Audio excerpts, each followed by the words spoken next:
Welcome back. What's the deal, man? VillosaurusWrex here, Knights of the Round Records, episode 6. As always, with me, Eric. What's going on, Eric? What it do? Back this week, Pooh. What's going on, Rudy? What's going on, guys?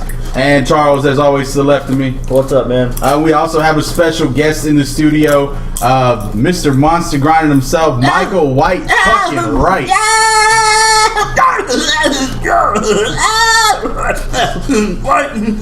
Thank you for joining us, Michael. How you doing?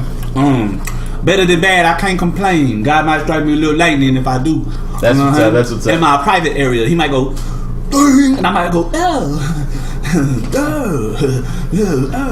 So as you heard last week, we talked. I don't want that to happen. We talked about Sci-Hi the Prince, and we also spoke on Eric. What was your other pick? Mr. Davis. Mr. Davis by Gucci Man, and we spun the wheel. And the wheel landed on me. Yeah. I chose Michael White because he popped up on my phone while it happened as a live video. So I cut the podcast so we could watch this live video. And then I also chose Underground Kingz by UGK, their 2007 album. Already. But we're not going to waste your time with no news or anything today because we have a very, very interesting guest in the studio. We're just going to get to it. Michael White, tell us about yourself, man. I'm white and... I still get bullied by cops when I'm in the streets. This one time I was walking under the freeway and this cop pulled up on me and he was like, "Hey, you match the description for tattoos and baggy clothes. Somebody was shoplifting at H-E-B." And I was like, "Well, I got baggy clothes. I just don't have tattoos, you stupid asshole." Showed him my sleeves. I was like, "Am I free to go?" He's like, "Well, can we still search you?" And like, I see what happened here. You thought I matched the description and you thought you were going to win, but you didn't. But I'm still going to let you check me because it looks cool. That's pretty much me in a shell. That's Michael White in a nutshell, guys. That's Michael White in a nutshell. Michael White is most publicly known, and we're going to talk about this because I know it's not something he likes to be known for anymore. Is his battle rapping and known for not how you represent the 361, who's always confused by. He's not the other guys who said that we're from Corpus Christi. I'm Corpus. Yeah. I'm from Corpus. That's not how you represent the 361 guy. But shout out to them. We actually did 5 years later, I did a music video with Fatty P squashing the beef called "I Can Fuss With You." You know what I'm saying? 36100. You know what I'm talking and then we had Aunt Illa in the studio a couple weeks back, and we talked about the 361 mic pass. Michael White. Go ahead. Shout out to Aunt. Yeah, shout out to Aunt Illa. We had the entire Corpus community, hip hop community, rap community, come together all on Michael White's behalf and go meet up at the factory and Paper Chase and DJ Lil Kane. Shout out to them for holding me down too. And it just happened. It was probably one of the best things that's happened in Corpus in hip hop in a while, man. So I don't think there's ever been a full mic pass of that many people from Corpus. That many like artists that are actually known and up and coming and all at the same time. You had your MC West, you had your Skag Netty, you had your motherfucking me, you had your motherfucking most importantly me. You had your motherfucking Paper Chase, you had like everybody on there, motherfucker. Pretty much, it was like an all tier mic pass. Everybody was invited. Yeah, absolutely. It was like that old "Don't Let or Won't Let You Down" remix from Chameleon. We had like 30 people on there. Yeah, it was kind of like a "Don't Let You Down" kind of thing. You know what I'm saying? So what made you do it? What made you do the Southside Holding beat? And okay, this is what happened. So I did a mic pass in 2012. Yeah. It was all right. We had about like 12 people on that motherfucker, and this one we had like 36. And, the video on YouTube shows it. Yeah, and we'll put a link to that video here. What's it called? So I did the 2012 joint, right? And then I re-uploaded it as a Facebook upload. And then Paper Chase, Lil King was hitting me up. They're like, "Yo, we want to do a 2017 mic pass." You know what I'm saying? And you inspired that. We saw you saw that 2012 joint. I guess they just barely seen the 2012 one. And they're like, we want to do the 2017 one. And I was like, that's what's up. Fuck it. You know what I'm saying? Shit, I go. I wasn't really planning on doing another one, but they hit me up about it, and I was like, and I know with them, I was gonna get more people on it, you know what I'm saying? Because a lot of people fucks with Chase, a lot of people fuck with me and King, you know what I'm saying? So I figured we can get almost everybody together, you know what I'm saying? And do some live, you know what I'm saying? And then, you know, the factory, shout out to the factory, they held us down with it, you know what I'm saying? Shout out Richard, man. Yeah, Richard the engineer. So the whole thing was like, he was like, yeah, Paper Chase, like, yeah, man, get everybody together. I'm gonna get, so you know what I'm saying. I'm gonna get everybody I can get. I'll get everybody I can get. We made flyers, we made shirts. You know what I'm saying. We try to let everybody was invited. You know what I'm saying. So if you wasn't on it, either you didn't hear about it, nobody told you about it, or you didn't want to be on it. Those are the only two things that could be why you didn't jump on. I'm gonna have to go with the second one. You just didn't want to be on it because it was pretty known. If you're in the hip hop community in Corpus. I know people who aren't in the hip hop community in Corpus, and everybody was getting tagged in it. Yeah, I got tagged in it, and I got tagged in it. Like if you didn't know, somebody you knew about it. You know what I'm saying? It came up on your page. I think E-Class tagged me. I think Flicks tagged me, and I think XL might have tagged me. Everybody was trying to. We was all trying to get everybody in there. Yeah, it was a cool mic pass. Like I said, if you haven't heard before, we'll post it in the link in the comments below. That was the first time. Yeah, that was like the first time. I think that was the first time Corpus ever had that many different of a category like that. And that was historic right there. You know what I'm saying?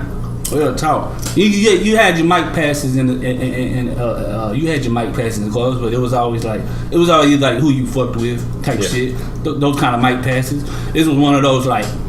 This is about the city, you know what I'm saying? Yeah, this is the one where everybody came out to represent. And what's it called? Oh yeah, DJ Lil King. He was like, cause I was like, man, we should get a producer from Corpus to do the beat. You know what I'm saying? Fuck it, like that way we can show love to a producer. And he was like, well, they doing this this Southside Still Holding challenge going around. So why don't we just do that? Mix it with the mic pad. I was like, okay, let's do that. And I guess he fucked with he fucked with ESG, so so ESG knew about it, and he showed love, as you could tell in the video. Yeah. He was on the video call, you know what I'm saying, showing the love on that. Shout out to ESG, you know what I'm saying. So man, that was really. So real quick, I don't mean to interrupt you. ESG, pretty big name in the state of Texas when it comes to hip hop. Yeah. And Texas hip hop. If you talk Texas, you talk hip hop. And you talk Houston, you talk, SUC and stuff like that. You can't leave out ESG. And to know that someone like ESG hit up Michael White personally, hit up all of us. Yeah, and shout out the city for doing what we did or doing what they did, and represent the city. Yeah. I mean, that's a huge feat, man. So congratulations on that, man. That's awesome. Appreciate that. I really don't care for no credit for it. I'm just glad that people fucking came together, you know what I'm saying, for this shit. And probably not gonna do another one because that was a lot of motherfucking work. Yeah, that was a lot of motherfucking work. I had to edit that motherfucking video like a motherfucker. That shit took a lot of fucking work. You know what I'm saying? Even though it doesn't look like it did, but yeah, it looked good. So since you brought up editing, you have a lot of music videos out of your own stuff, and not to knock it, it looks a lot of homemade quality. Tell us about how you do your videos. I pretty much do all my videos and all my beats whenever it is an original beat.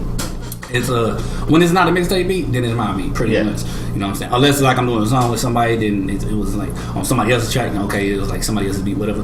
But yeah, I mainly do my own shit, and cause I can't afford to be a rapper in the first place. So I'm like, fuck it. I'm gonna make something shake. I'm gonna work with what I can work. You know what I'm saying? Just work with what I got. You know what I'm saying? Yeah. And my thing, and it worked. You know what I'm saying? Cause I'm so dope. Motherfuckers don't even give a fuck if the shit is shitty quality. Yeah. You know what I'm saying? You're gonna have to like my music. I always make sure my music is good quality. You know what I'm saying? I go to the Metropolis. I record good studio, one of the best rap studios in Texas. You know what I'm saying? And I record my shit there, so it's good quality. You just gonna have to see it on a shitty looking video. Yeah. You know what I'm saying? But that's how I look at it like this, man. Cause I ain't gonna wait till I fucking get enough money to fucking buy a good camera. I gotta fucking. I'm not gonna starve for this shit anymore. I used to starve for this shit. Like when I was 18, my first mixtape legit mixtape. It had like 40 tracks, 20 regular, 20 slow to chop. I had a panhandle for that motherfucker, starve myself to death. You know, that's when I was like living in the streets and shit. And this was when Mike was actually 25 an hour also. Back in the day. Yeah. When Mike from Metropolis, he was 25 an hour. So I would hustle up $25 and make sure I knocked off a track in 1 hour. You know what I'm saying? So like, you know, I paid my dues where I fucking invested in myself, starved myself, and did all that shit. So now it's like I'm gonna work with what I got, man. I mean, shit. I can't afford this music shit, but I'm gonna do what the fuck I can with it. You know what I'm saying? And really, it's like, cause I don't want to just put the song. Sound like ain't nobody listens to your shit unless there's a video behind it. Yeah. So that's really like all the video I'm using the video for. Is just, I'm trying to do whatever I can creative in a motherfucking video, just so you can want to listen to the song. You know what I'm saying? Yeah. And nobody gives a fuck. Like, I never had a fan hit me up like, dude, you need to change your quality. Like, they just hit me up like, yo, I love that fucking music, because the song makes you forget how shitty the fucking quality of the video is. You know what I'm saying? Because there's a lot of people. I mean, there's people out there that got awesome videos and the music ain't as good. You know what I'm saying? So there's a lot of like, you know, there's a lot of people just got different shits. You know what I'm saying? This is my little shit right here. You know what I'm saying? My little flaw is the video sucks. You know what I'm saying? But it's like we said, I was talking to you in a Facebook live video that we were going to. We were talking on after one of our shows, and that's what I was telling people. If you want to do this, invest in yourself. You know, like, and I was telling Michael White that he's there doing his own CDs. You know, cutting his own covers and shit. And like. I'm not saying just invest in yourself, you know, go spend 10, 15 grand to get yourself out there or something. Invest in yourself, put a little bit of your own craft in your shit, man, and you know, that's put in work. Yeah, put in your own work. Make it as good as you can. When you working with what you got, work as hard as you can. Make it the best it can be. You know what I'm saying? You know, with what you got. Cause I think my low budget videos is pretty good for what it is. You know what I'm saying? Like, I always try to find something new to do. Like the Forgot About Dre freestyle. I don't know if y'all seen that. Like spinning around in the chair, something simple as that. It looked pretty dope. You know what I'm saying? Because the freestyle was fucking dope. And then I thought of an idea like, what can I do? Because I always make sure I try to think of something new to do. You know what I'm saying? And I ain't never spin in the chair before, so I was like, fuck it. And like motherfucker hit me up like, yo, I like that spinning in the chair shit. It goes with the freestyle. So yeah, like. So what's your latest mixtape? I see you have it here. Invest in your time too. If you don't got money, invest in time. Put your time into it. Absolutely. So that mixtape, what you got? What's it called? What's your tracks off of it? Let's talk about it real quick. Mixtape Slive King, huh? So tell me about Slive. What's Slive? Slive. Well, first of all, hold on. 27 tracks on the CD. Damn, that's 27 tracks. Mixtape Slive King, the original. You know what I'm saying? That's what Kimbo said. Slive is basically my thing. You got your swag and then you got your Slive. I got Slive. These motherfuckers got swag. I got Slive. Slive is sarcastic, liberating, innovative, versatile, eccentric. Slive. That's what I have. Damn, I got Slive. You know what I'm saying? I'm glad you explained that to us, because I've always seen the word and I thought, okay, it's your own little twist on something, which it is. It's your own little twist on something, and it's all. But it has meaning. It was more like a twist on live. You know what I'm saying? I added the S because I'm so live. You know what I'm saying? But then I made it into acronym, whatever the fuck. Yeah. You know what I'm saying? And it's really what I was. Like I can come up with something new about it, like. On some other time, whatever, just come to my head, because that's what I am. You know what I mean? And like that's how you know that's what you is, when you can just always come up with something new about it. You know what I'm saying? Creativity never stops. Yeah, and that's just who you are. So yeah, I don't fuck with the I don't fuck with the and I also added I'm the original. The original. So tell me about that, because the first time I ever heard Bad and Bougie, and it was not, I wasn't watching the video, I heard it come up, and I heard that by Lil Uzi Vert. I was like, what the fuck, Michael White's on a Migos song? And then I heard Uzi, and I was like, okay, that ain't Michael White. What the fuck just happened? Yeah. So you're the original. Yeah, that's why I made a video too. I have proof. I have a song in 2014, freestyle, song, whatever, remix, called My Name is Texas Matters, and I did, that was 2014, but Bad and Bougie came out 2016, and he did it exactly like I did it. Yeah. Like, that's exactly how the fuck I fucking said it. And I made a video where, like, I'm just comparing, like, the dates and how he said it, how I said it, and I did it first. So, like, I ain't even tripping no more. You know, I already got it out there that, you know what I'm saying? Like, I really don't care who uses it. I'm just letting it be known. You're the original. I started this shit, so don't think I'm following that bullshit. This is Slav, you know what I'm saying? That's not part of swag. This is part of Slav. Just letting it be known. Well, they say imitation is the highest form of flattery, man. So there you go. You know, when you got someone, you know, on at the level, I'm not going to say the caliber of Lil Uzi Vert, because he's not necessarily the highest caliber artist we have out these days, but he's as well. When it comes to fame, he's like, when it comes to fame, he's like in the Drake section when it comes to fame. So he's gonna be almost looked at like as a Drake because he's up there. But oh shit, what was I gonna say? Shit, hold on. I was gonna explain you something about that fucking shit. About Uzi and Bad and Bougie? The fucking thing. So then you got a track, or video at least about it. That one's on your Facebook and your YouTube. Yeah. Fucking shit. We'll get back to that. And it was really important too. I'll get back to it though. It'll come to him. Yeah, we'll talk about it. So we talked about your most recent mixtape. We talked about the comparisons to what people are doing now opposed to what you've been doing. We talked about Slive and stuff like that. Let's talk about your previous mixtapes, because the first time I ever heard about you, what was I gonna say? My bad. Go ahead. I was gonna say, and the thing is, I didn't pay no mind to the shit. I didn't even know I was being big. You know what I'm saying? Yeah. Like this ain't one of those things where I heard the shit from these rappers and I was like, you know what? Fuck that.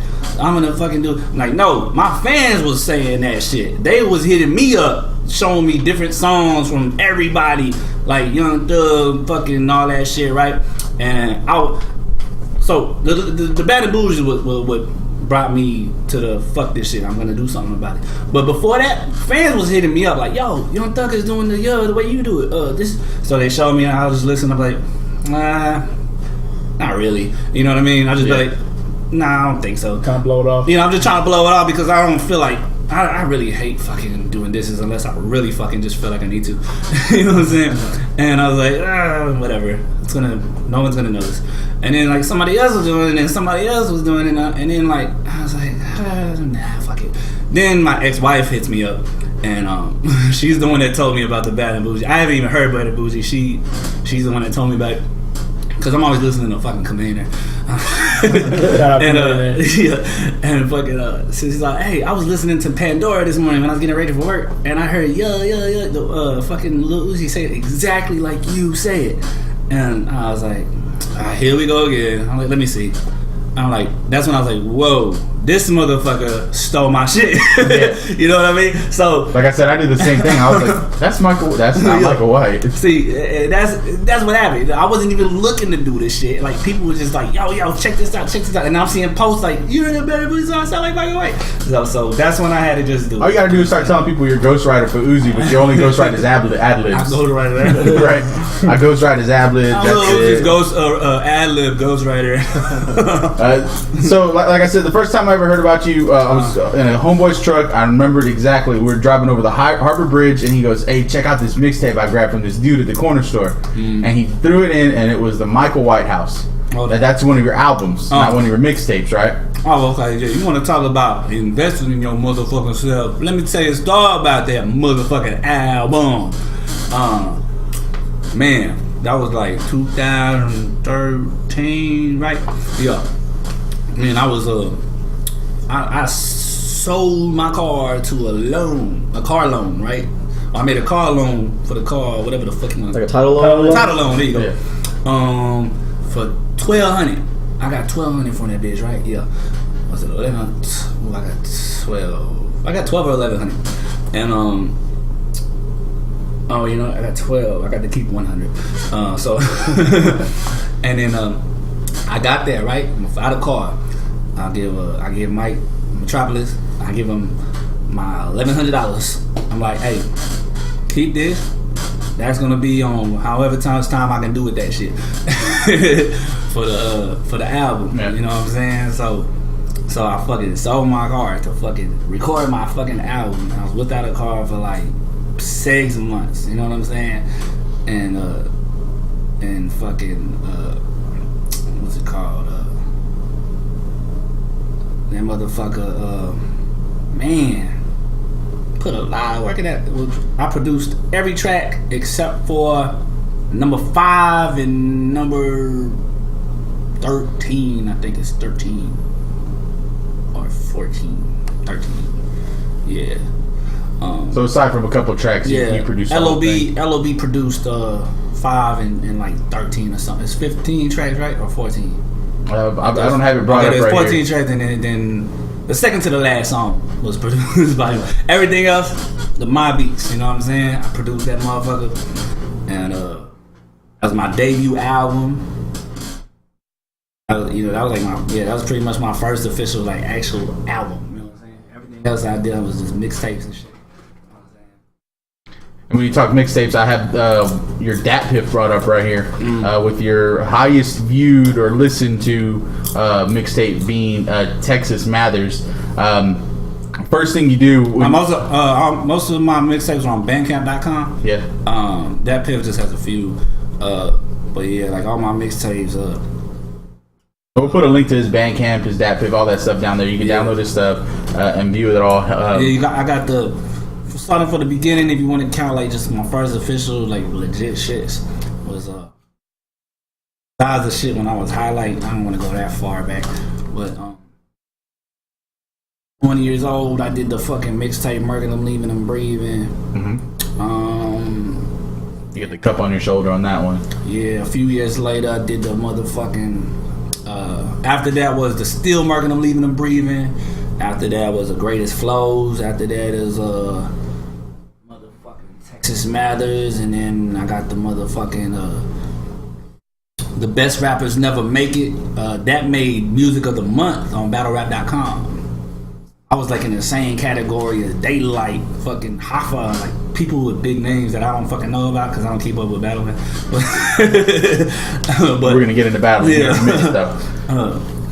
I just use battling like battling. I've been battling since I was fucking. Well, we on the mixtapes, my bad. But we can jump around, man. We But yeah, like the Best Rappers Never Make It. That made Music of the Month, BattleRap.com. Then I got the best. I got the 50 Greatest Flows, and then I got this new one, the Slive King. If I missed one, it's on Bandcamp. But yeah, so that's where you can find it. So Texas Mathers, and then like I said, you go to your page. And your mini bio takes you to the video of you shaving, and you're doing a track where you're saying you don't sound like Eminem, you sound like you. Being a white rapper, how often do you get compared to Eminem? No, it was bad. It was back growing up. Not now. Like now, when I'm in the streets, everybody's like, "Michael White, fucking right." I'm like, yes. And I finally got that. Like everywhere I go, it's Michael White fucking right. Back in the day, it was Slim Shady, look at Slim Shady, I created a monster. Like quoting rhymes from Eminem and shit. Like if you didn't know me, you know what I'm saying? Like now everybody fucking knows me. But like back then, yeah, it was hard. Like especially 2001. I've been rapping. I've been performing since 2001. Like the week after 2001. You know what I'm saying? Into 2001. There was this it was a skating rink back in the day called City Skates. Wow. I would be in the freestyle contest every Friday. Like if you went to teen night 7 p.m. through 11, you knew about the contest. Yep. And so yeah, I would be in that every Friday. And and I was doing that before 8 Mile. So I want to just point that out. I'm proud of myself for I was battling before 8 Mile, so you can't be like, oh man, you battle because of 8 Mile. Nope, motherfucker, I did it before that. But when 8 Mile came out though, I was like, that's City's Gates. Like, I like it put, man, I felt like the movie was you about said that City's Gates and you got shit. I'm Rabbit. Yeah. Fucking shit. Yeah, I ain't gonna lie, man. I'm watching the movie like I'm into it more than anybody. Cause I'm like, this is me right here. Like this, I felt like this was just about me, man. I started rapping like at a great time. You know what I'm saying? Yeah. Like this was just a great time for me to start, and like, you know, he low key influenced me. I couldn't say that though. You can't say you influenced by Eminem around that time. I can say it now because I'm so original. You know, you can't even call me a wannabe because I'm so fucking original. I'm not like anybody at all, so you can't call me no wannabe. Not at all. There ain't another person in corporate who does music the way you do it. Or white rappers in general. And you know what? Hey, when you say just white rapper, there's a lot of rappers. Because personally, with the first time that I heard like your stuff after your battle rapping, because to me you progressed as an artist quite a bit. Before I saw your battle rap videos, your music was to the beat, you know, real normal hip hop or normal rap. After your battle rapping and stuff, I feel that I found more of myself. Exactly. I embraced more of myself. Like exactly. So your delivery's different and stuff like that. And this was before it helped me let loose. Like battle rapping helped me let loose more, and I think that's what it brought more of my you know, deeper character out, which is good. Yeah. Which, like I said, you progress heavy as an artist. If you don't listen to battle rap and listen to a battle rapper rap, you're gonna be upset with delivery, you know, because you're not used to sticking to a beat no more. You know, you do a lot of battle rapping, acapella and stuff like that. So when I first heard your music after battle rapping, I was like, man, you know what, I really can't fuck with it. But that was before I really opened up my horizon to listen to more genres of hip hop. So then I started listening to everything else, and you know, you go back and listen to it, and you're like, you know what? This motherfucker was on some shit before he was on some shit. Like that's that's what's up, you know. So like I was saying, not necessarily just being a white rapper, you're so original. Just being a rapper in general, your originality is just out there. Because there are some battle rappers that when they put out albums, they stick to hook, chorus, you know, verse, hook, chorus, and you know, just they do their stuff, you know, and they follow like a game plan. Exactly. You're doing it the way you want to do it, you know, which is, you know, mad props to that, because not many people stick to that, you know. So now that we're talking about battle rapping, what got you into battle rapping, man? Well, see, this case really, because when they had the freestyle contest, it was everybody raps to the beat, and then in order to get the winner, the last two people standing have to battle. So you had to battle. And you know what? 106 & Park was definitely my biggest inspiration for battling at that time. That was before 8 Mile. We was rocking with that 106 & Park shit. When Poster Boy was the man, when Jen was the man. You know what I'm saying? Like around that time, I was rapping at City's Gates. When that was even before they had that big old champion chain and stuff that they did. I think they still had it. Did time. They? Yeah. But I remember champion, and you had your but what's it called? I remember like watching Poster Boy battle, and then I'm on my way to City's Gates to battle. Like, you know what I'm saying? Yeah. So like I was just in a great time of fucking hip hop. You know what I mean? But what got me in the battle was pretty much that. Like I was usually one of the guys that would end up being part of the last two people standing, and you just had to know how to battle, or you don't be in the contest. Yeah. You know what I'm saying? So I was just like born into this shit really, and Tequila Boom came out, and that's when I was getting harder because I got older. I got 14.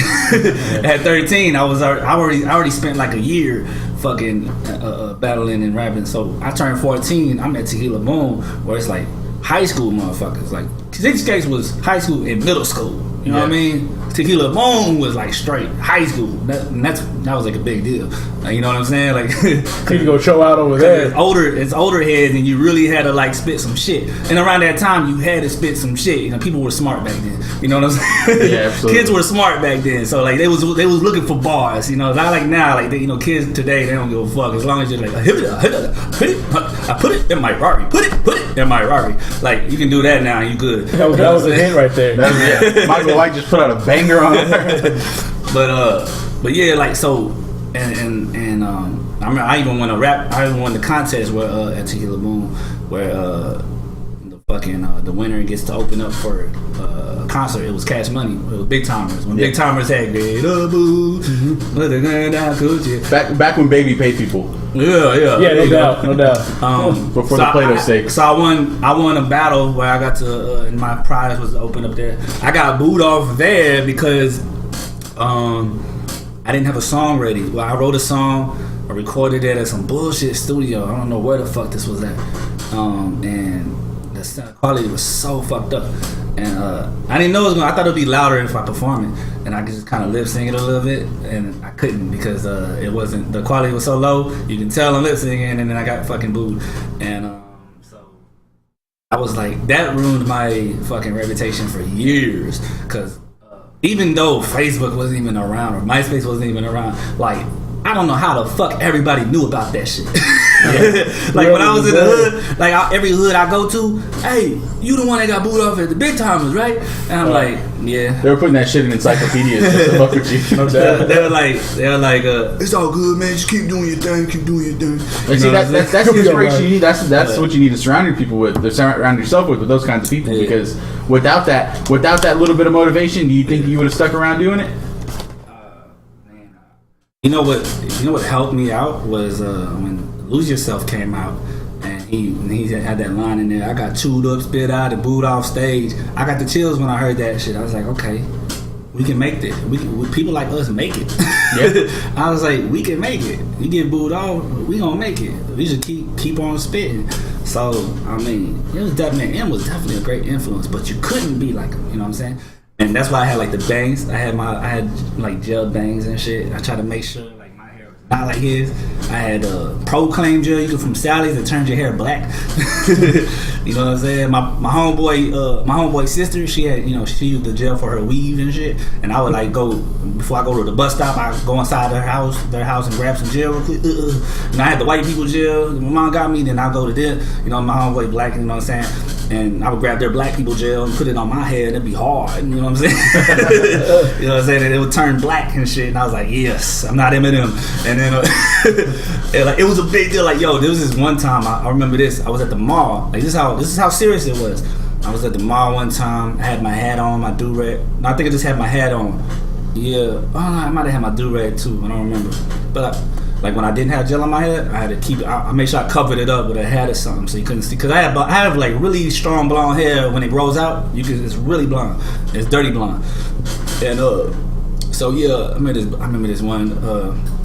This black girl was like trying to clown me. She went to like one of the teen clubs that she would see me rap at. Like everybody did. Everybody who was in like who was a kid back then went to that shit. So like most of those people still remember me when I'm in the streets. Like, yo, I bet people see these kids. So like it was real heavy back then. So anyways, I was like maybe 14 at that time, and she walks up to me and she's look at this old wannabe Eminem and shit. And I said, man, I got my own style. I'm just like, I'm trying to rebuttal and shit.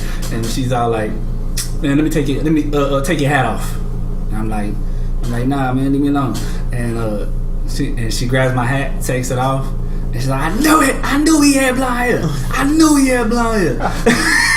Like that's how serious it was back then. You couldn't have blonde hair, be white, and be a rapper. Like nowadays, you can copy your favorite rapper, and nobody gives a fuck. You're fucking cool. You know what I mean? You can be Wiz Khalifa.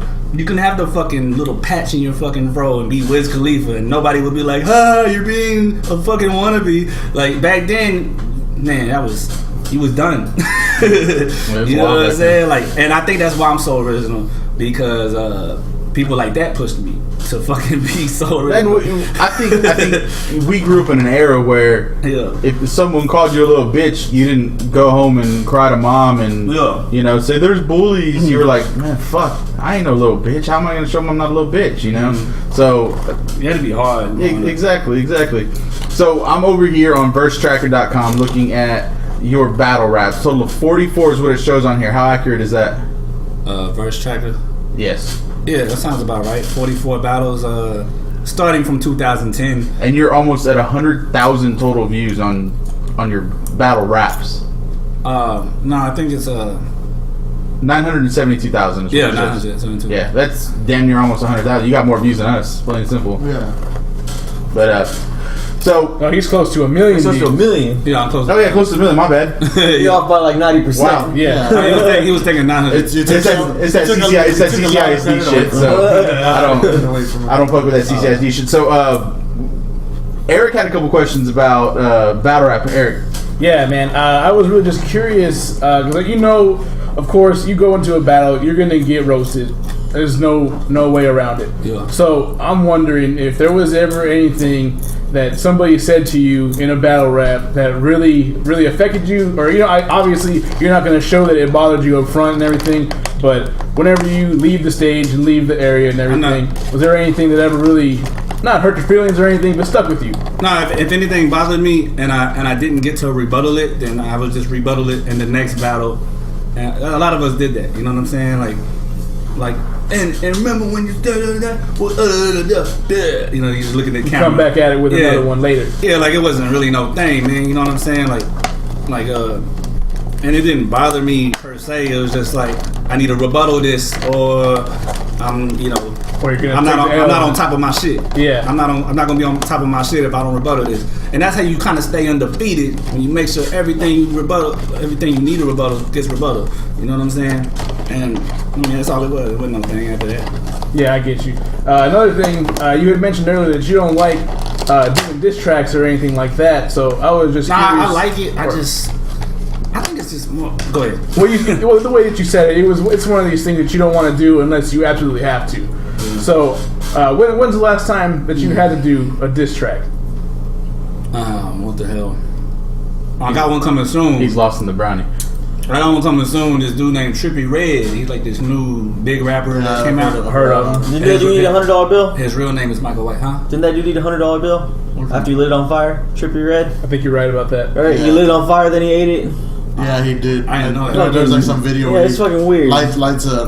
He's like, is he mainstream or is he just like? It's not really mainstream. It's just like he's kind of getting there. He's like that underground where it's like he's on the rise. He's gonna be like the next Uzi. But yeah, he's just doing a lot of weird shit now. Doing a lot of weird shit that's getting attention. Okay, well yeah. So his real name is Michael White, and the thing. Hold on.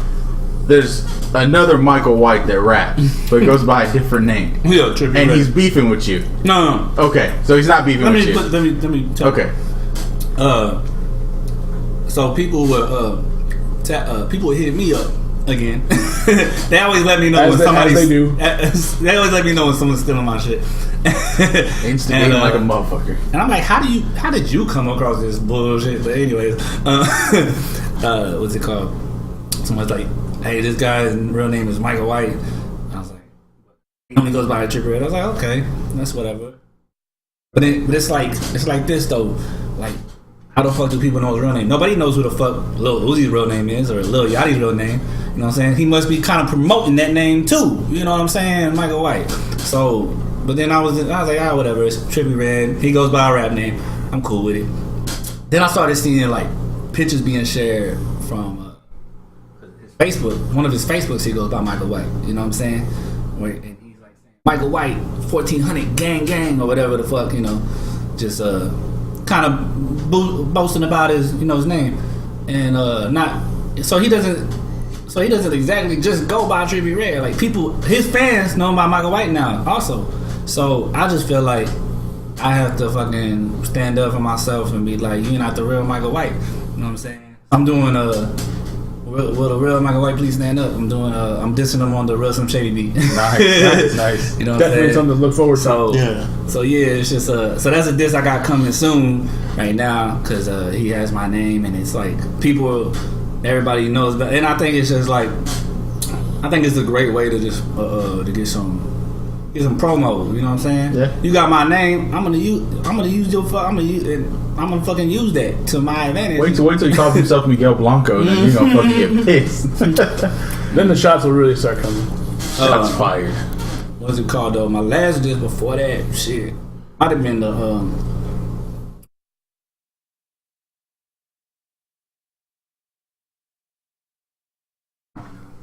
I don't fucking know. Well, he did the takeoff of this because he talked shit about Corpus Christi on his Snapchat, right? Yeah, what I mean, he said Corpus is lame after his show, so and it probably was like, some fucking.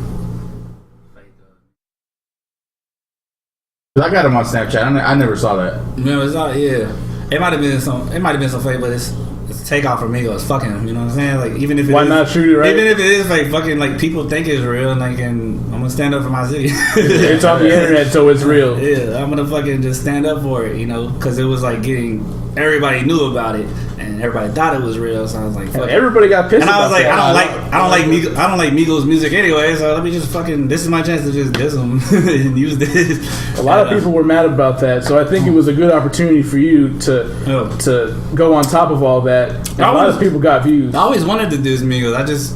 I mean, like in my head, I was like, I don't know what to fucking say. But then when they said that they diss Corpus, I was like, okay, time to go. Time to hit them with it. You know, I've been wanting to kind of do that shit because Bad and Bougie had my yeah in it, so I kind of was mad at them too for having that in there. So it was just more fuel to add to it. Yeah, but what I mean by I don't like really dissing nobody is I just hate. I don't have my own studio. I don't have access to my own studio. I can't always just record when I want to. So what I mean by I don't like this is I don't like to fucking waste my money on it. Gotcha. You know what I mean? Like, I would probably love to I love to do all that shit. You know what I'm saying? If I just had my own shit, if I had free access to Metropolis, no doubt, I'd be there just doing whatever the fuck I want to do. Because that's X amount of money, however it is now to pay to go make the diss track instead of going to make your own song. Yeah, it's money I can use it's money I can use on a real song instead of some bullshit freestyle. But the bullshit freestyle gonna give me some play, so fuck it. That's the only time I will put some money into invest into it, whatever the fuck. You got the name and the fact that it's a diss track. People have to check it out. You know, they say like it's a diss track to Migos or just to take off. The name's gonna get that free promo right there, and people are gonna want to check it out. Truly, I think just the fact that it's a diss track, but they're all genuine too. Like I always make sure like I really feel like I want to come at it. You know, I don't force. That's my thing too. I don't just make diss track just for the sake of it. If I feel that way, then I'll do it. You know what I'm saying? Like if I'm just inspired, motivated, lyrics are coming in my head, like bam, oh shit, that's tight, bam, punchline, whoa, that's tight. I'm doing that. You know what I mean? Like I don't force myself to diss nobody. You know what I'm saying? If it comes to me, then I'm doing it. You know what I'm saying? Yeah, I got it. Makes sense. Yeah. All right, so talking about the dissing and everything like that. Back to one more thing about the battle rap, and just curious, who was the person that really hit you with some of the hardest stuff in a battle, like where maybe you weren't necessarily taken back or anything like that, but whenever he was spitting at you, you were listening to him and thinking like, man, am I going to be able to come back from this, or is there anybody that ever got you to that point? I think the only time I was ever nervous was when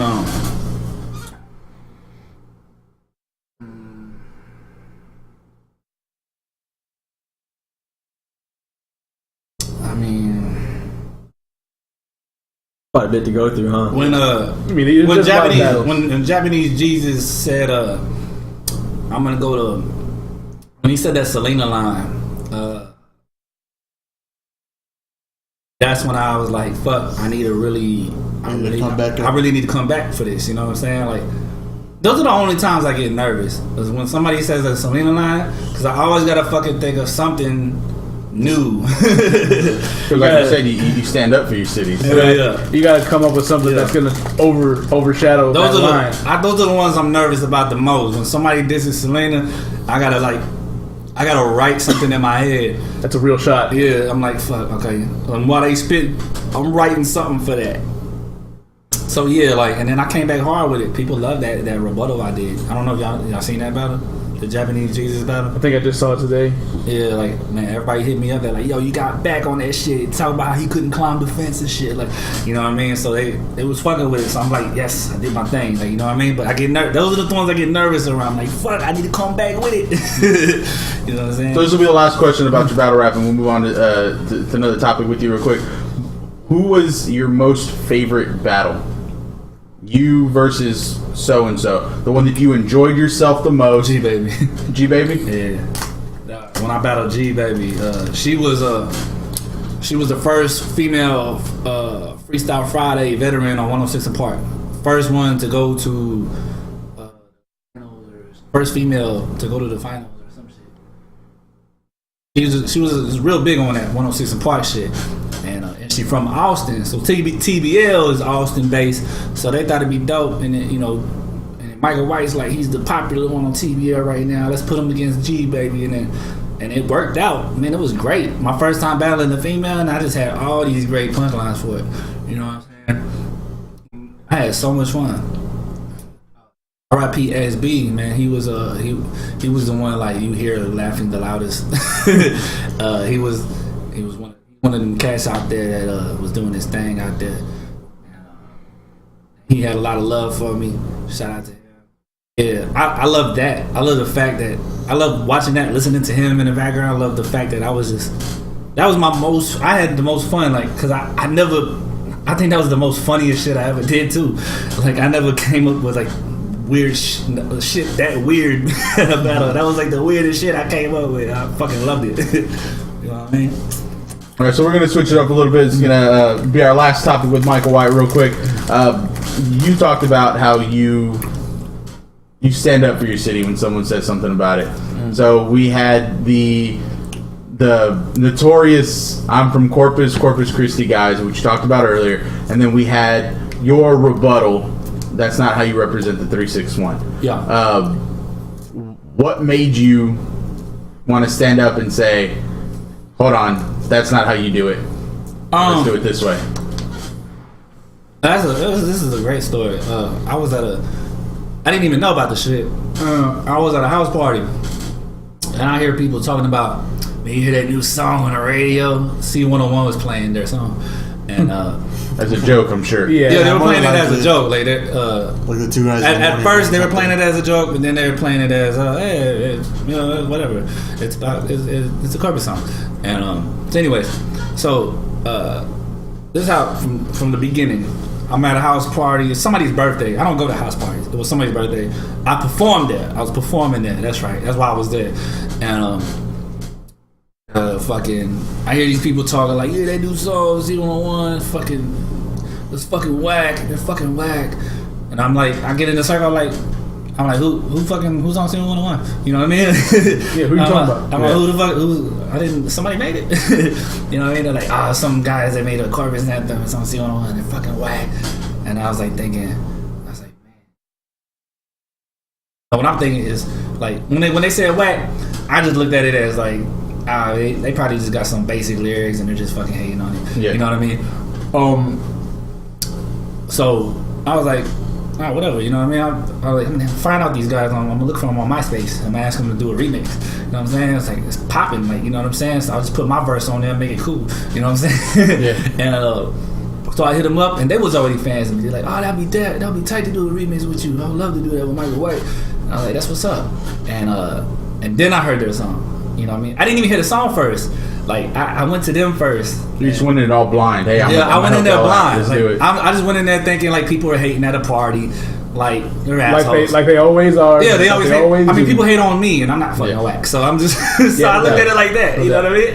And I'm not saying they're whack. It was just. But what I did was, when I watched the video, I'm like, oh, this is what they meant. Like, it was corny, you know. It was just corny to me, you know what I mean? It was like I thought it was just so fucking corny, like I just thought the whole swag of it was just corny, like it was like a, you know, white people were trying to. The way I looked at it was just like corny white rappers, you know what I mean? That's how I felt, you know what I mean? And I felt like if I was a part of that, I kind of embarrassed myself, you know what I'm saying? And what's it called? I mean, it's a corny anthem, you know what I'm saying? And my opinion. So what I did was I was like, I can't do a remix with these people. Like, I was like, I gotta do a diss against this. Yeah, you do a remix. So let's not fuck up my slide. Yeah. Let's get that slide higher. Yeah. Keep in mind, we Squads the Beat, we did a song together later. You know what I mean? Like, but around that time, I was like, I gotta fucking diss this shit, because everybody was talking about it. I felt like, you know, Taj.0 on Comedy Central, he was making fun of Corpus because of that song. You know what I mean? This wasn't just because I thought it was corny. It's because, you know, that we were getting looked at like we were getting looked at like this is the first thing that blew up. This is the first rap song that fucking really blew up out of Corpus, and it's fucking corny, and we're getting looked at as some corny ass rappers. Yeah. So really, I was just trying to defend the fact that we got some hard rappers, we got some hard spitters. So I came in just going hard on it, you know, spitting, you know, dissing them and shit. You know what I'm saying? Like, I made a diss track, and what's it called? So, and they was already their like buzz was already dying, right, from their shit being made fun of. Then when I came back with it, we both blew the fuck back up. Yeah. And like, I blew up and they blew up with me again, and like and that shit went back up, and it was that was like really a nice, you know, a time in Corpus for hip hop, like, cause we was getting, you know, we was getting out there, you know what I'm saying? And what's it called? So yeah, like it wasn't no hating thing or nothing like that. I just felt like, man, like, you know, I gotta do this. Like, I gotta let them know, like, we got some, you know, got some songs that ain't, you know, motherfuckers that ain't doing that, you know, corny songs or whatever. And that they admitted too that it, you know, they're like, oh, we know it's corny after we watched it, whatever. We realized it's corny. We knew somebody would probably diss us. You know what I'm saying? Like, and the thing is, I thought everybody was gonna fucking diss them. You know what I'm saying? See, this is the thing. When I just thought, after I watched it, I was like, yo, I gotta be the first one to do this. I wanted to be the first one to diss them, you know what I'm saying? Because I just thought like every fucking rapper was thinking the same thing. So I'm like, I'm donating plasma to get my studio time buddy. I'm fucking asking my barber, like, yo, I just need $20 and then like I'm like, you know, just running around town trying to. This is my first music video too. And then I dropped the track. I'm like, yes, I'm the first one to do it. Woo. You know what I mean? And then it blew the fuck up, and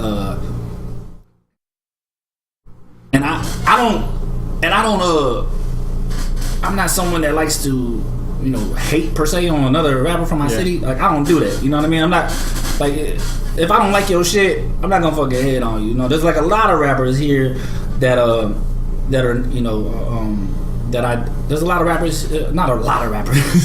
There's a few rappers here that I don't like the music, you know what I'm saying? But they got a fan base.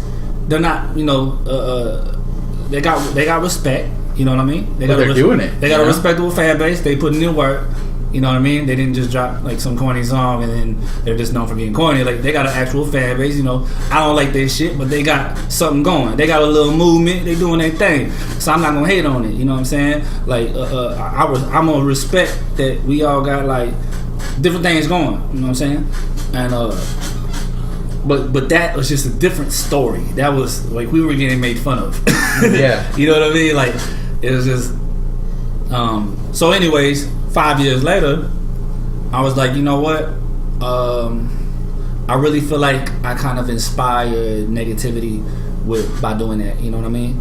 Even though I had to do it, I hate that it inspired negativity, because then everybody was like, you know, because then kind of everybody else kind of had the mentality like, oh yeah, fuck somebody if I don't like them. You know what I mean? I didn't want people to have that mentality in Corpus. Fuck somebody if I don't like them.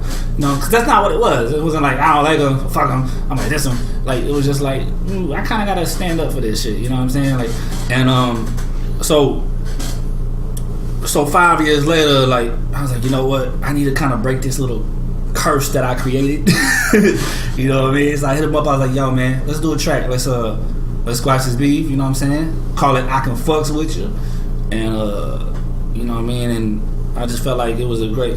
And I even had motherfuckers hit me up like, yo, man, after I watched that shit, I squashed beef with this cat that I would ever squash beef with. You inspired me to do that. You know what I'm saying? What's up, man? Somebody told me it. So I felt like I needed to do that. Like I needed to break that fucking curse, and I felt like we need to unite. You know what I'm saying?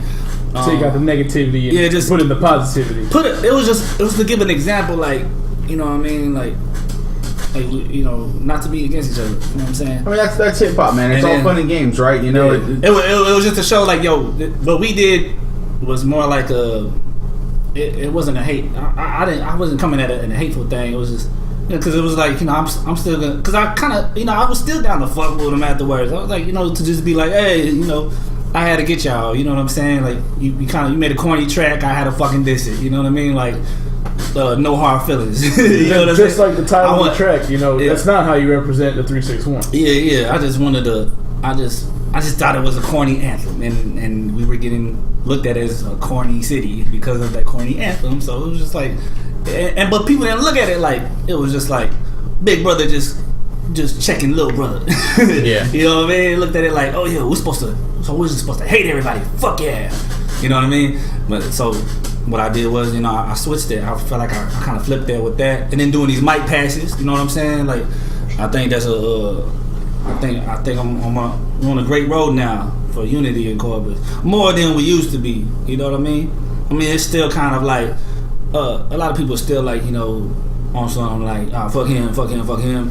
But I think there's less fuck yous going on. You know what I'm saying? Absolutely. I think a lot of people are uniting more. I think you know. Trying to do my part and help inspire that shit. You know what I'm saying? Yeah.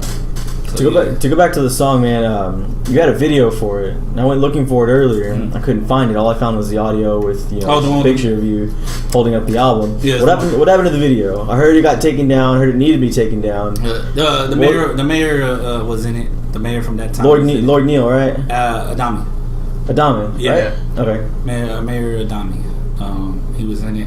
He quoted the song for me. That's not yours in 361, and I took it down. What was the reason behind taking it down? Just was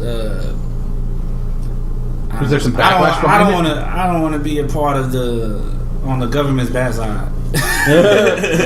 I get you. He was in, when I dropped that video, he was in hot water. Like, he was. That's why we kind of got back on the news again, because of that. It was like like I got us on further news, you know what I'm saying? So you got us even though I dissed him, I helped us. Yeah. You know what I'm saying? Get back on the news and shit. We was on Bun B's website, keepittrill.com. Yep. I was on allhiphop.com. And on these websites, it would show both our videos where you click that. So we was getting our shit out there. You know what I mean? Like I didn't just diss motherfuckers. I gave them some promotion. Yeah, sure. You know what I'm saying? They vice versa. You know, they wasn't for them, I wouldn't have had that. We wouldn't have did it together. We actually helped each other on that shit. But what's it called? He was like, man, because of the mail, like, he was on everything. Fox News, fucking radio stations in New York were talking about it. Like, everybody was just hitting me up, telling me different websites. I'm going to the website. I'm like, whoa, you wasn't playing. Like, you know what I'm saying? And so you made the conscious decision to take it down. I just ain't trying to be on the government bad side. I kind of already say fuck the cops enough, so I don't want to. You know what I'm saying? So, Makes sense. But and the reason how I got the mayor in it, like, you know, it was like, it was because it wasn't just like he was just down to fucking do it, like, just like that. I kind of used this to my advantage, cause when the Alpha Corpus song dropped, you had the news team. I don't know if y'all remember, you know, Channel 10 News, Channel 5 News. They was all walking around, you know, the mall, like, what do you think about the new Corpus anthem? Like, they're actually making stories of this shit. Yeah. And then they asked the mayor, hey mayor, what do you think about the new Corpus anthem? He's like, I don't think it's a good representation. And you know, and white people were just saying that shit because of cuss words and shit. Yeah. Or like, we don't all smoke marijuana. Like, you know what I mean? Like, because they were like, everybody and their mom was smoking marijuana. Like, you know, they were mad about it because of the vulgar shit. I was just mad about it because I was like, yeah, it's corny. You know what I'm saying? We're getting made fun of. Like, so anyways, so I used that to my advantage. I was like, the mayor doesn't like it. Okay. I was like, it's all your chance. This is my chance to ask him to be in my video. Shoot your shot. Yeah, shoot my shot. Light bulb popped up when I saw that interview. So I walked in City Hall. I was like, he looked different in person. So I had to ask a lady. I was like, hey, is that the mayor? And she, I'm just asking because I want to.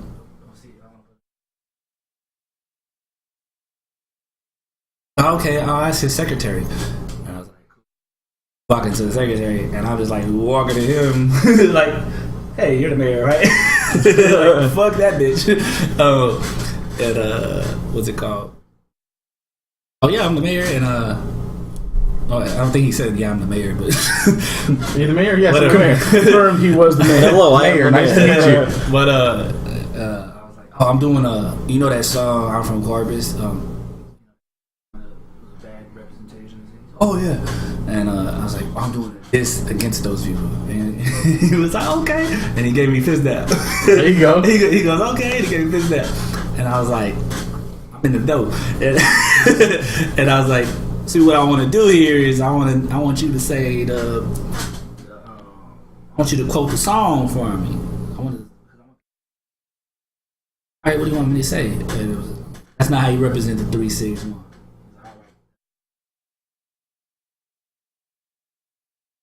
Mayor did it in one take. Nah, it wasn't. Okay, you want to know exactly? No, I'm just playing. It wasn't. It's not a long story. I was like, I told him the sign. He's all, that's not. How do you do it again? Like he was doing that shit. Mayor didn't come in clutch. He thought he was professional. It was a few tries. What's it called? Anybody never heard the word? That's not how you represent the 3-6-1 before. He never said that whole sentence. But I'm sure he did after that. So what's it called? And he just kind of made the mistake of like thinking that it probably wasn't gonna like be nothing big. You know, probably just some little thing my friends are gonna see, and you know, and he just said, you know, some mayors are kind of yes men because they don't want to be assholes. You know what I'm saying? Like when you're a mayor, it's really hard to be a mayor. You know, it's really hard to just say no to somebody. You know, no to your people. You know what I mean? So I mean, she was just trying to show love. Like he didn't think nothing of it. Probably didn't know what the fuck I meant by this. I don't know. You know what I mean? Like. But I didn't lie to him. Like the news was trying to say that I lied to him, trying to say that I told him it was gonna be clean and it was gonna be whatever. I didn't tell him that. He didn't ask me that. Don't ask, don't tell. Yeah, pretty much. That makes sense. I might have been a little devious by being on some don't ask, don't tell shit, but I didn't lie to him. Yeah. Omitting is not lying. Yeah, omitting is not lying. And so. Drop that motherfucker, and I wake up to 22,000 views. Wow. And I wake up to messages from news people saying, we want your story. Michael White, the internet sensation. On my phone, I'm getting messages from news stations. I don't know how they got my fucking number. The government. The mayor gave how the fuck they got my number? Pretty sure the mayor gave it. I was scared. I was like, the Illuminati's real. Well, Michael White, we want to thank you for coming to the studio today. Yeah. It's one of the longest podcasts we have, but it's awesome. We got to hear some cool stories from Michael White. Really? We got to talk different aspects of hip hop. Real quick, let them know where they can pick up this new mixtape. Oh yeah, www.bandcamp.myband. Scratch that. I forgot something. www.michaelwhite.bandcamp.com. And Michael White is spelled MICHAEL WHITE. They be spelling Michael wrong. Motherfuckers spell Michael wrong. On my battles, Did they do EA instead of AE? Yeah, they do EA or Michelle Michelle White. Mikey L. Fucking, they'll do like they won't have the A in there. I don't know, some bullshit. But yeah, like I don't know if you've seen. There's a few battles where they flip my fucking A and E the wrong way and shit. So yeah, just so y'all know, that's how you spell it. I mean, Michael Jordan, Michael Jackson, the most famous people on earth, and people still can't spell Michael. Autocorrect should get it for you. Yeah, autocorrect. So michaelwhite.bandcamp.com. You'll pick up the mixtapes Live King. And there's other mixtapes. And all his Michael other Whitehouse is on there. Michael Whitehouse, other mixtapes and stuff like that. You can play it before you buy it. There you go. But if you like it, buy it. Respect my grind. Definitely support our local artists. Michael White, once again, thank you for coming through. Thanks for talking with us. Thanks for being here for the day. We really do appreciate it. We're going to switch it up real quick. We're going to talk the 2017 UGK Underground Kingz album, one of my favorite albums of all time. Not 2017. No, sorry, 2007. God, I've been messing up numbers today. You gave Michael White 100,000 views instead of 1 million. And I gave this album 10 new years. So yeah, we're going to talk about this real quick. Came out August 7th, 2007. You got producers DJ Paul, Juicy J, Lil Jon, Marley Marl, Swiss Beats, Pimp C, Scarface, a whole bunch of stuff. Start with Eric again. Eric, how'd you feel about this album? This is one of my favorite albums from UGK. There's a bunch of them, of course. My personal favorite is Super Tight, the first album, not gonna lie. But this one being a double album, it's definitely a lot of tracks, a lot of quality tracks. Mark, looking at you. What up? But there's not a whole lot to dislike on this album. There's just a lot of songs to go through. So if you don't got the 2 hours to sit through the whole thing, don't listen to it. You gotta hear it from start to finish. It is a double album, so there is a gap in the middle there. If you want to take the break, but definitely not coming out of my library. Rudy, tell me how you felt about the album. It's one of those classics 2 CD albums. You don't really got those. It is 2 hours worth of music, but it's 2 hours that it's worth it. 2 hours worth, but it's worth it. Each track, really, really hits. I don't think I can find a song that really I wouldn't listen to. And it's classic. I think it's more biased on me because it's Texas music. Yeah, of course. Pimp C, B.U.M.B. I don't know how you can not like it. And I guess it's that Texas bias. I can't go against it. So I loved it. I actually opened up for Pimp C when he first got out of jail. Really? Yeah. Shout out to AO. He was on the mic packs. Shout out to him for putting me on. It was his slot. He saw me in the hood. I was walking over there like by North Staples walking, and he was like, "Hey, Mike." He just pulled up like nice little slab, little red slab, I think. And he's like, "Hey, you want to open up Pimp C?" And I was like, "Yeah." I was like, "What?" Who would say no? Why are you asking? Yeah. Let me. I was like, "What? 18?" Yeah, I was like 18. Yeah, I was like 18. He was like, "You want to open Pimp C?" I was like, "Hell yeah." And I didn't think he was serious. I'm like, nobody just does that. Nobody just pulls up and says some shit like that. He's like, "All right, car." Medical, I don't know. Yeah, man. He picked me up. We hit a mall, we hit a Burlington. He bought me a Biggie shirt. So I was like, man, I ain't really dressed. And he's like, I got you. So he got me a Biggie shirt from the Burlington. We stopped by his crib. I used his razors to shave my head with a number 1 or something real quick. Damn. I had to get player real quick because it was like, you know what I mean? It was like a last minute thing. So this all happened. This was that day. That same day, Pimp C was performing. Wow. Yeah. And we did a song together. Me and him did a song. I was 17 when me and Flex AO did a song together, and so that's what it was. You want to do that song we did? You know what I'm saying? I'm opening up for Pimp C tonight. We can do that song that we did. I was like, already. So that's what it was. And man, that was crazy. Pimp C was draped up in all red, coming on that bitch, fresh out of jail. She was tight. That was when that one jam was the joint. Motherfucking fuck Hill figure. You know what I'm saying? That one joint. Polo, fuck that Hill figure. Yeah. Mark, how'd you like Underground Kingz by UGK?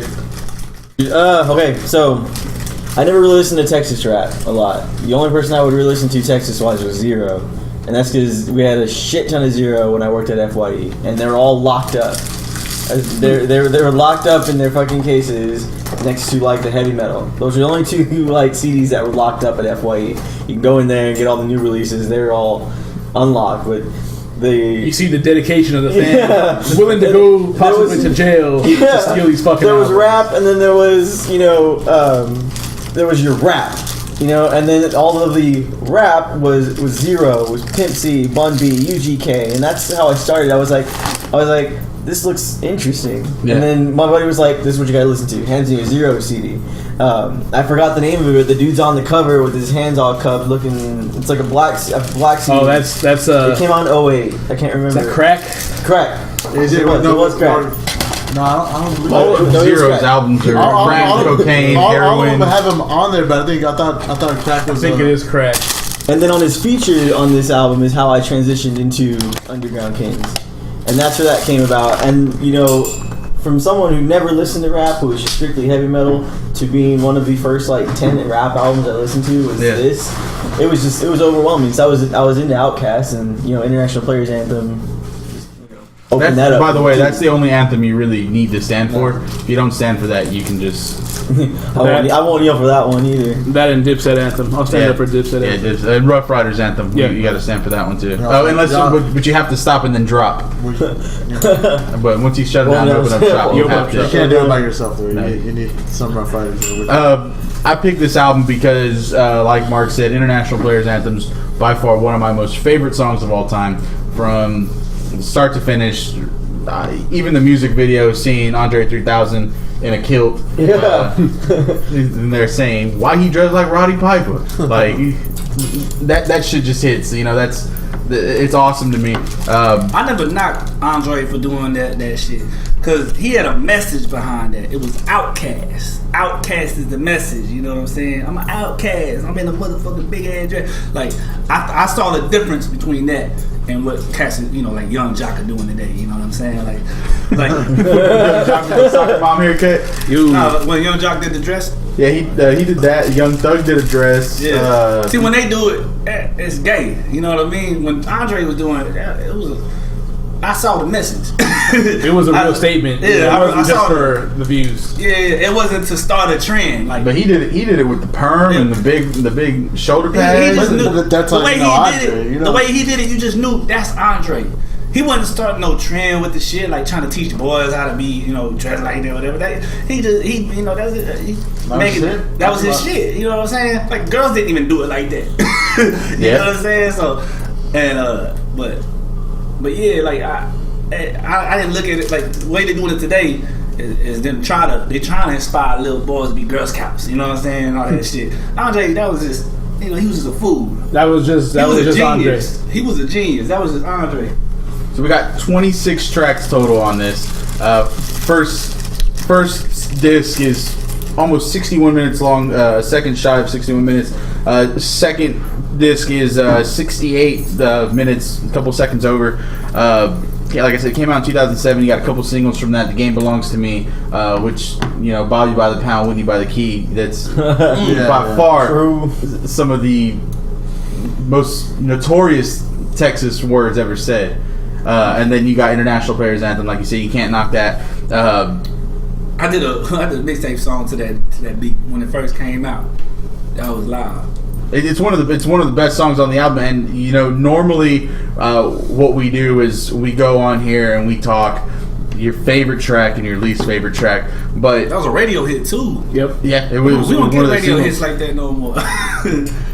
If we can come to a consensus real quick here at the table with the Knights, is there a least favorite track on this album, or either one of these albums, or is this a straight banger through? There's too many tracks to even decide favorite to least favorite.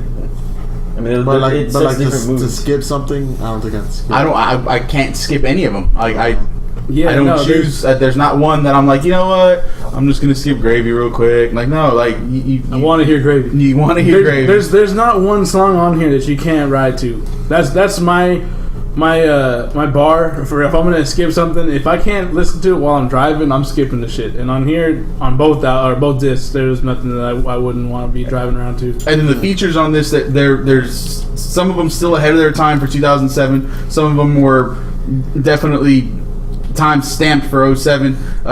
You got Outkast, you know.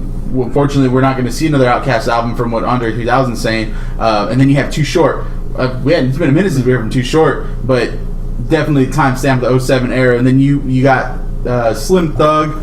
And then you skip to disc 2, and you got Jazzy Faye and Rick Ross and Talib Kweli. And then you have Big Daddy Kane, you know, one of the pioneers of hip hop. Like I said, there is not a bad. Shut the fuck up! Big Daddy Kane was on there. Yeah. Yep. I didn't know that. Big Daddy Kane is on. Yeah, next up on their second disc. Big Daddy Kane and Cool G Rap.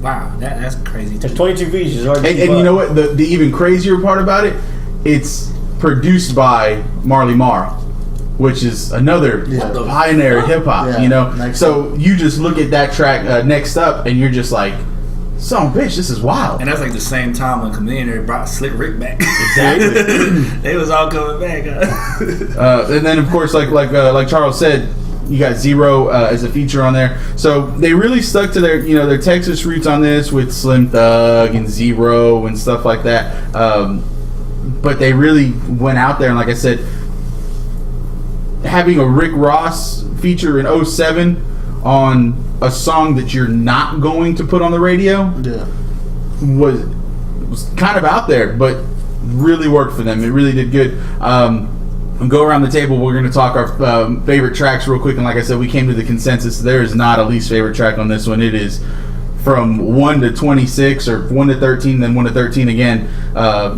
Solid banger. Eric, favorite track off the album? I got two. Of course, the first one is International Players Anthem. That song really transcended, I feel, just rap as far as it. You know, that song made it to the radio, and you had mothers and fathers singing that song with their kids in the back seat also singing it. You know, not necessarily little kids or anything like that, but just whenever this album came out, it was 07? Yeah. I was 17 when this came out, so I was a big fan of this song when it came out. The production on it is really great. My other favorite song, the song immediately after that, Chrome Plated Woman. Just the way that he describes the car, it really puts a vivid image in your mind when he says he wants to take the top off and have it going down the street and all the guys looking at it. And you know, it's crazy that when you talk about them talking about their cars that way, they have a song called "Fuck My Car" that was in another track. Either way works. I don't remember how that. We got that way. We went that way? Yeah. I'll go that way? Yeah.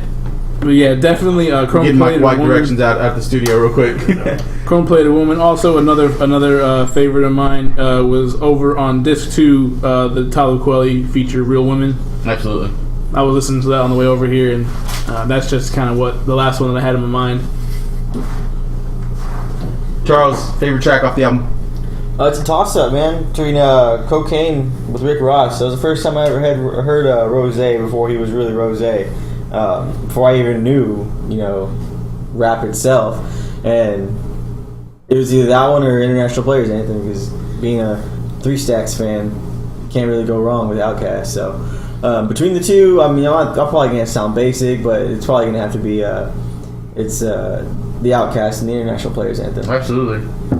I wouldn't necessarily say that that's a basic opinion though, because that song is, I mean, it's a top song off that album. It's that one was nominated for a Grammy. I mean, that one won Best Video of the Year for BET Awards. I mean, it was a top song. It's not basic. It's just it is what it is. It's legit the best song. If you think it's basic, I mean, that's your prerogative. But it's not. I mean, I think it's one of the best songs. Now, International Players Anthem's on this album 3 times. There's a couple different remixes. It's the first one, and then it's on their I think twice remix twice, and then one was with 3-6 Mafia, and the other one was just I think the Radio Clean remix, but on an unedited album. I'm not 100% sure if that's what it was. Am I going to skip either one of them because they're back to back on the second album? No, I'm not going to. Probably not. I'm gonna let it ride. I'm gonna say my obviously International Players Anthem. I've said this before to every girl I've ever dated. If you ever want to get married, I'm wearing Nikes and we're playing International Players Anthem during our wedding. Plain and simple. And that's why I'm not married. So I wouldn't. For me, it's just I wouldn't get married. But if that was a criteria, yeah, I would believe in that. That's what you have to do. Then after that, my second favorite track off of this is probably just going to have to be Next Up, just because of the history in hip hop that's actually in the song. It was probably one of the highest rated albums. Rap Review gave it a 10 out of 10. Favorable on New York Times. Pitchfork gave it 8.4 out of 10, and we know how strict they rate their albums. XXL gave it a 4 out of 5. USA Today gave it a 3.5 out of 4. Rolling Stone with 3.5 out of 5. Fuck Rolling Stone for that, by the way. But yeah, it's a timeless album. Top notch, man. Top notch. Unfortunately, we're just short on it because we spent quite a bit of time talking to our feature artists. But we could honestly go on for 2-3 more hours just talking about this UGK album. So what we're going to do is we're going to go ahead and spin that wheel right now. Like I said, we're going to be out for a couple weeks. We're going to be out for training at this new job I got, and then we're going to give y'all... What's that? I'm training for a new You're training. job? We're going to train Rudy for a new job. And then I'm going to be training for a new job. I'm going to be honest, guys. I'm not ready for that. I didn't think it was... and then we're going to give you a break for your Thanksgiving week. Pay attention to football. Pay attention to turkey. That's what's important that week. So we're going to go ahead and spin this wheel. Give us a couple weeks to listen to some albums and some stuff. Let's see. We're going to shout out the album. Shout out the Decision Roulette. This is the new one. This is the good one. This is the one that makes noises and stuff. Does it make noise? Ready? We're going to spin that wheel. The suspense is killing me here.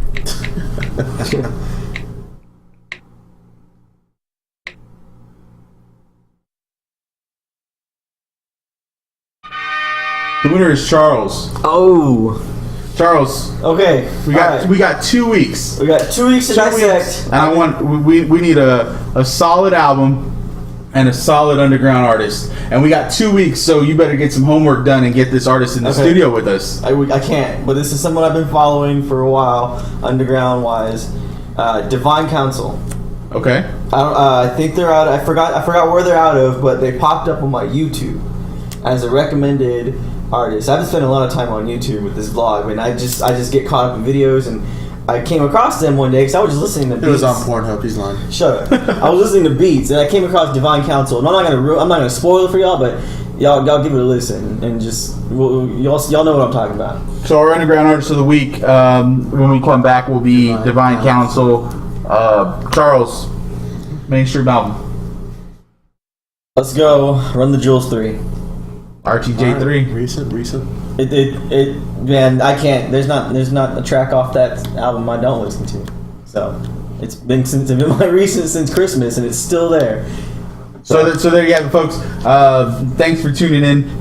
Huge shout out to Michael White for coming by and spending some time with us and give us a little bit of insight on a whole different world of hip hop. Awesome.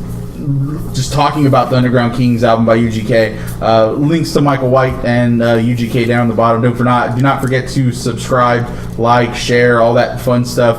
Like I said, we're going to give you a break for a couple weeks. We're going to come back. We're going to talk RTJ3. We're going to talk Divine Council. For the rest of the nights, this is VillosaurusWrex. Y'all be real, guys.